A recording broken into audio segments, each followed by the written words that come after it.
সবাইকে স্বাগত জানাচ্ছি বিডি ভিউজে। আপনাদের সাথে আছি আমি সুস্মিতা দাস।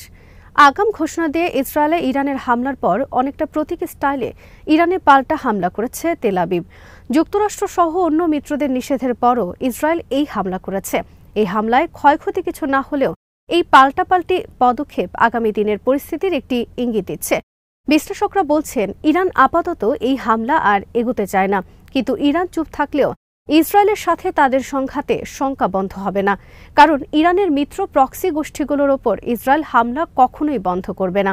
এছাড়া ইরানের পারমাণবিক কর্মসূচিকে অজুহাত বানিয়ে দেশটির ওপর হামলার পরিকল্পনায় সবসময় রয়ে গেছে। বিশ্লেষকদের শঙ্কা পাল্টাপাল্টি হামলা আপাতত থেমে থাকলেও দুই দেশের সংঘাতের আশঙ্কা এখনও ভালোভাবেই রয়ে গেছে। বিস্তারিত থাকছে হায়দার সাইফের প্রতিবেদনে।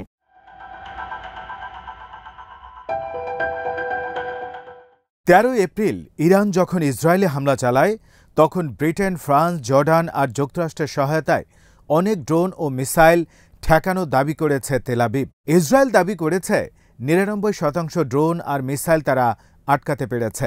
এই সময় আরেকটি সুবিধা পেয়েছে ইসরায়েল। বেশ কয়েক মাস ধরে নেতিবাচক মিডিয়া কাভারেজ এবং চরম আন্তর্জাতিক চাপের পর পশ্চিমা মিডিয়ার খানিকটা সমবেদনা পেয়েছিল ইসরায়েল। কিছু মিডিয়ার ভাষ্যমতে মার্কিন প্রেসিডেন্ট জো বাইডেন ইসরায়েলের প্রধানমন্ত্রী বেঞ্জামিন নেতানিয়াহুকে এ সময় বলেছেন, তুমি একটা জয় পেয়েছ, এটাকে গ্রহণ করো। ইসরায়েলের অন্য মিত্ররাও একই ধরনের বার্তা দিয়েছে।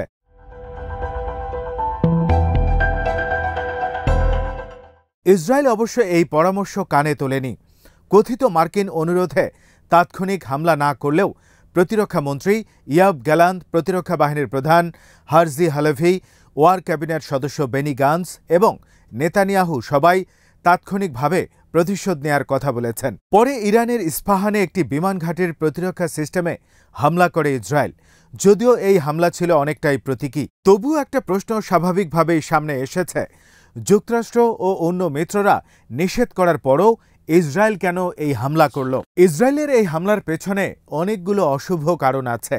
প্রধান কারণ হল ইরানের সাথে যুদ্ধের মনোভাব জিয়ে রাখা, কারণ এই যুদ্ধ হামলা পাল্টা হামলা ছাপিয়ে আরও দীর্ঘস্থায়ী হবে। এই সংঘাত যতদিন জিয়ে রাখা যাবে, সংঘাতের একটা যুক্তি খাড়া করা ইসরায়েলের জন্য ততদিন পর্যন্ত সহজ হবে।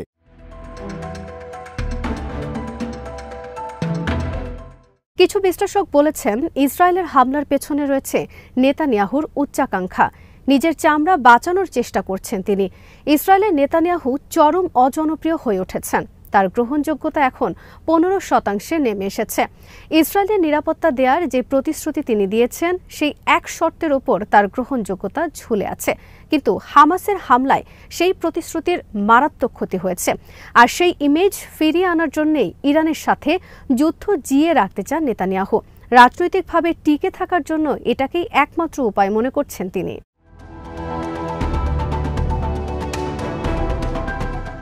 প্রতিশোধের দাবি শুধু নেতানিয়াহুর একার নয়। ইরানের বিরুদ্ধে পাল্টা হামলার যেসব দাবি ইসরায়েলের ভেতর থেকে এসেছে, তাদের মধ্যে নেতানিয়াহুর বিরোধী পক্ষের লোকেরাও আছে।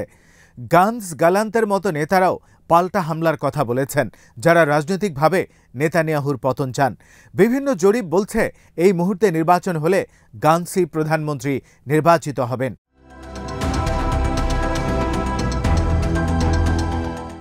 ইরানের বিরুদ্ধে হামলা করলেই যে নেতানিয়াহুর জন্য ভালো হবে তা জোর দিয়ে বলা যায় না। সম্প্রতি প্রকাশিত হিব্রু ইউনিভার্সিটির এক জরিপে দেখা গেছে 74% ইসরায়েলি বলেছে ইরানে পাল্টা হামলা মিত্রদের সাথে সম্পর্কের ক্ষতি করলে সেই হামলা তারা চায় না। একই জরিপে 56% ইসরায়েলি বলেছে তারা চায় ইসরায়েল মিত্রদের দাবিগুলো পূরণ করুক, কারণ এতে ইসরায়েলের দীর্ঘমেয়াদী নিরাপত্তা নিশ্চিত হবে। এমনকি নেতানিয়াহুর নিজের জোটের ভেতরেও অনেকে পাল্টা হামলাকে বড় কোনো জয় হিসেবে দেখছে না। ডানপন্থী জাতীয় নিরাপত্তা উপদেষ্টা বেন গাভিরও এই হামলার সমালোচনা করেছেন।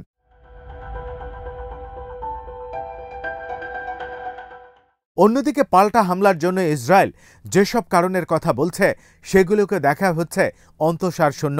ইসরায়েলি কর্মকর্তারা তেহরানকে বার্তা দেওয়ার কথা বলেছেন, তাদেরকে উচিত শিক্ষা দেওয়ার কথা বলেছেন, কিন্তু ইসরায়েলের নিজের ইতিহাসে দেখা যাবে অতীতেও ইটের বদলে পাটকেল তত্ত্ব দিয়ে খুব একটা লাভ হয়নি। গাজায় বর্তমান যুদ্ধের আগেও বেশ কয়েকবার হামলা করেছিল ইসরায়েল, কিন্তু হামাসকে নিরস্ত্র করতে পারেনি। স্বাভাবিকভাবেই প্রশ্ন উঠেছে, ইসরায়েল ইরানকে যে শিক্ষা দেওয়ার কথা বলছে সেটা তারা আদৌ দিতে পারবে কিনা।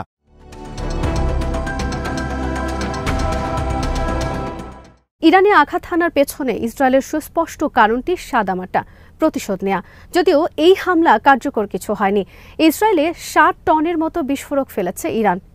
ইরান ছায়া যুদ্ধ থেকে বেরিয়ে এসে পুরো ইসরায়েলিদের এক রাতের জন্য হলেও তারা তটস্থ রেখেছে, আর সেই কারণেই কিছু ইসরায়েলি প্রতিশোধে মরিয়া হয়ে উঠেছিল।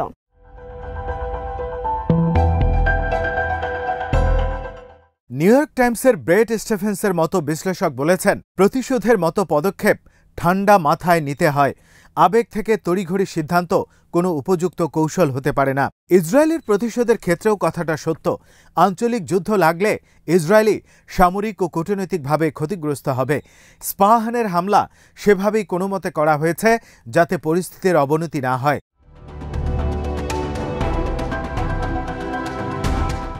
তবে একদিক থেকে ইসরায়েলের ততটা ক্ষতি হয়নি, কারণ দামেস্কে ইরানের কনসুলেটের হামলায় ইসলামী রেভলিউশনারি গার্ড কোর বা IRGC-র ৭ সদস্য নিহত হয়েছেন। এদের মধ্যে আছে কুদস ফোর্সের সদস্য ব্রিগেডিয়ার জেনারেল মোহাম্মদ রেজা জাহিদির মতো কর্মকর্তা।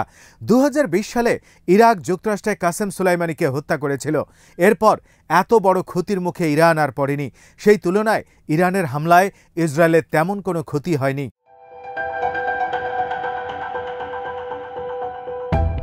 বাস্তবতা হলো, ইরান আর ইসরায়েল বহুদিন ধরেই যুদ্ধের মধ্যে আছে। এতদিন যুদ্ধটা চলেছিল গোপনে। ৭ই অক্টোবরের পর সেটা সামনে চলে এসেছে। হামাস, হিজবুল্লাহ ও হুতিরা গত ৬ মাস ধরে ইসরায়েলের বিরুদ্ধে প্রতিরোধ হামলা চালিয়ে যাচ্ছে।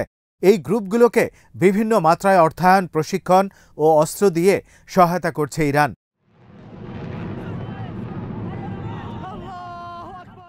কিছু বিশ্লেষক মনে করছেন, ইরানের হামলা ও ইসরায়েলের পাল্টা জবাবের পর বল এখন ইরানের কোর্টে। এখানে সামরিক শক্তি দেখানোর একটা খেলা চলছে। প্রাথমিকভাবে মনে হচ্ছে ইরান এটা নিয়ে আপাতত আর ঘাঁটবে না। সেটা সত্যি হলে যুক্তরাষ্ট্র সহ মধ্যপ্রাচ্যের দেশগুলো স্বস্তির নিঃশ্বাস ফেলবে।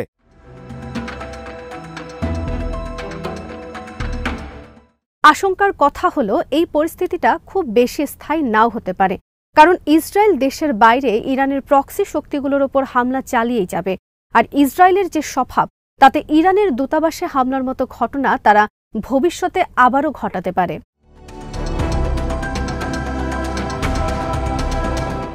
পাল্টাপাল্টি দ্বন্দ্বের বাইরেও ইরানের উপর হামলার জন্য বড় কারণ খাড়া করেছে ইসরায়েল। সেটা হলো ইরানের পারমাণবিক প্রকল্প। খোদ পশ্চিমাদের হিসেবেই পারমাণবিক চুক্তি স্বাক্ষরের পর তেহরান শর্তগুলো যথাযথ অনুসরণ করেছিল, কিন্তু যুক্তরাষ্ট্র একতরফাভাবে চুক্তি থেকে বেরিয়ে যাওয়ার পর তারা আবার পারমাণবিক অস্ত্র তৈরিতে মনোযোগ দিয়েছে বলে দাবি করেছে ইসরায়েল আর তার মিত্ররা।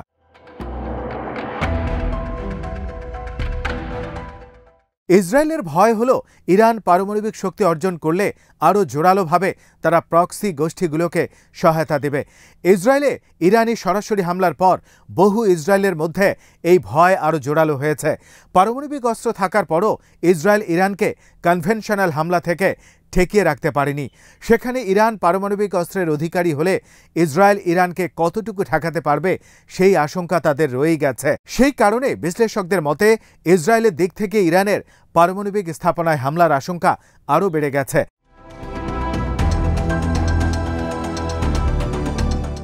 বিশ্লেষকরা বলছেন, রাজনৈতিক কোনো কারণ যদি নাও থাকে এবং ইসরায়েলিদের মধ্যে এখন যে তীব্র আবেগ কাজ করছে, এগুলো না থাকলেও ইরানের উপর ইসরায়েলের হামলার আশঙ্কা দূর হবে না।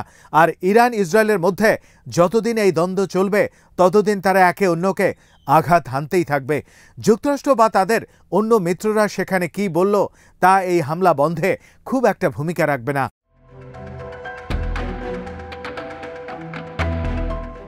আজ এখানেই শেষ করছি। সবাই ভালো থাকুন, সুস্থ থাকুন আর দেখতে থাকুন বিডি ভিউজ। চ্যানেলটি ভালো লাগলে সাবস্ক্রাইব করুন। সংযুক্ত থাকুন আমাদের ফেসবুক পেজে।